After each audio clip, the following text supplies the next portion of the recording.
Jewellers చోరీ కేసుపై Madhapur DCP మాట్లాడుతున్నారు. లైవ్ చూద్దాం. సిపి సార్ ఆధ్వర్యంలో క్లోజ్ మానిటరింగ్ లో జరిగింది. సో ఈ జ్యువెలరీ షాప్స్ కి ఇలాంటి గ్యాంగ్స్ లో వెళ్ళడం కోల్కతాలో, వెస్ట్ బెంగాల్, అలాగే వివిధ రాష్ట్రాల్లో కూడా జరిగిన ఇన్సిడెంట్స్ ఉన్నాయి. ఆ డీటెయిల్స్ కూడా తెప్పించుకుంటున్నాము.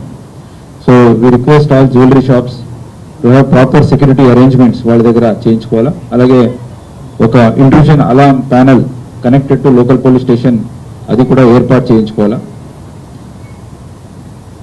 అని వాళ్ళని రిక్వెస్ట్ చేస్తున్నా. సో ఈ మొత్తం 24 అవర్స్లో ఐడెంటిఫై చేస్తూ, అలాగే ఒక 48 అవర్స్లో వాళ్ళని దగ్గర వెళ్ళి మనం ఇంత తొందరగా చేసిన దానికి entire our law and order, SOT, crimes all టీమ్స్ని కూడా సిపి గారు ప్రశంసించారు. So thank you.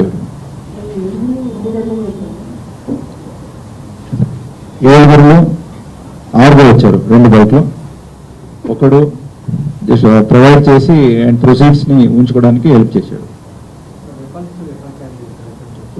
వెపన్స్ అన్ని కూడా వాళ్ళు బీహార్ నుంచి తెచ్చుకున్నట్టు సమాచారం ఉంది. ఫర్దర్ ఇన్వెస్టిగేషన్స్ లో ఎగ్జాక్ట్ ఎక్కడ అని మనకు తెలుస్తుంది. 4 వెపన్స్ లోపల మనకు ఒక 15 to 20 minutes వరకు ఉన్నారు. 2 బైక్స్ లోనే పారిపోయారు. వచ్చిన ఏ 2 బైక్స్లు ఉన్నాయో వాళ్ళు A1 మోటార్స్ అని జగద్గిరి గుట్టలు ఉంది, అక్కడ ఈ దీపక్ అండ్ ఆశిష్ ఒక గ్లామర్ అండ్ పల్సర్ బైక్ ని తెచ్చుకున్నారు సెకండ్ హ్యాండ్. సో ఆ బైక్స్ ని వాడారు.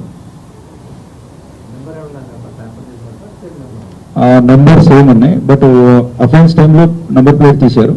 తర్వాత మనకు నంబర్ ప్లేట్స్ వేయించుకోవడం జరిగింది.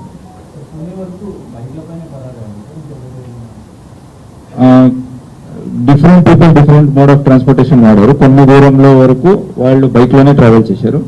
తర్వాత డిఫరెంట్ పాత్ తీసుకున్నారు.